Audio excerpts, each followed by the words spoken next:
So yun guys, ito na yung inaantay natin na para ma-reveal na natin, makita na natin yung loob ng ating Honda scooter oil na fully synthetic, yung blue. Ayan, ito. Kung napansin nyo, ito sa kaliwa ko, ito yung fake. Yan, ito yung fake, ito yung original. So buksan na natin ngayon para malaman natin kung anong kulay ng fake at original. Una natin itong original. Yan. Pagbukas ng original, ganito siya, oh. May para siyang takip na parang foil, yung kulay silver. So, yan. Pagdating naman dito sa fake,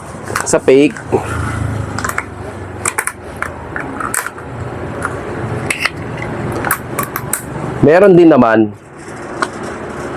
din siyang silver na foil. So, ngayon, parehas. Tingnan natin yung laman. Buksan na natin. Pagkakaiba. Yan. Ito yung original. Banto na natin, ha. Damihan natin para kitang-kita. Yan. Ito yung fake.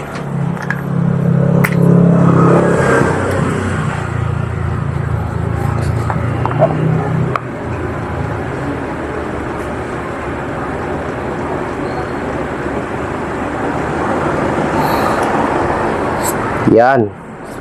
Nakikita nyo ba guys yung pagkakaiba? Nakikita nyo ba?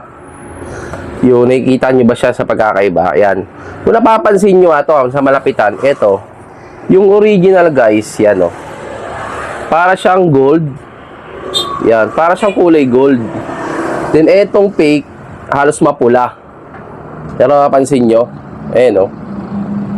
Ito yung original na parang gold. Yan. Para siyang brownish na gusto. Ito naman, para siyang reddish. Yan, mapula siya. Yung peke, mapula. Yan, itong original, para siyang gold. Ngayon, amuyin natin.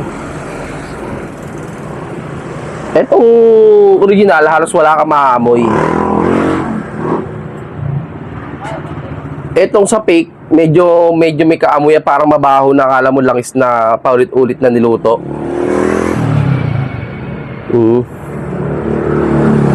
Yan ang pagkakaiba nila. Etong original ay parang brownish na parang mantika na normal. Ito parang mapula. Yan. Tignan natin, no. Tignan natin yung loob niya.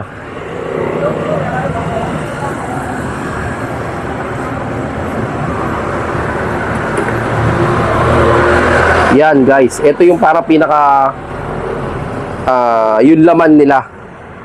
So yan, ngayon ilalapit ko sa inyo para makita ko pakita nyo ang camera. Yan.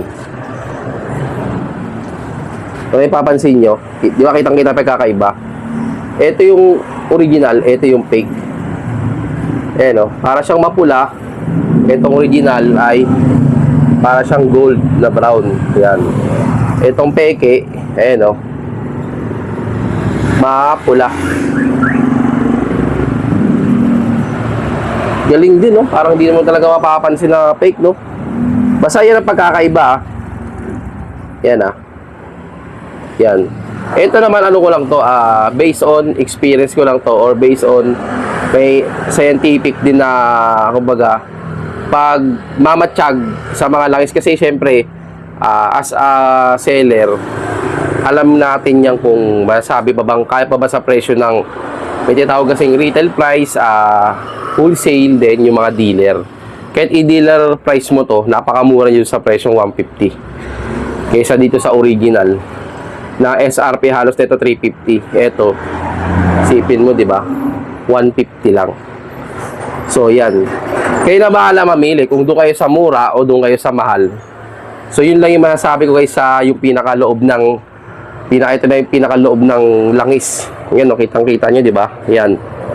So, ito yung original, ito yung sasabi kong mahal na galing sa legit na supplier, ito yung galing sa online. So, yan. Nakita nyo na yung pagkakaiba. Kaya pag nakabili kayo, nagsalin kayo, alam nyo na kung ano yung original tsaka fake. Ito pa lang sa loob, tsaka sa physical appearance na kung content ko, malalaman nyo na. So, yan, okay. Tsaka guys, karagdagan nga pala, ngayon, ito yung sa original. Pag sinalat ko siya, yan.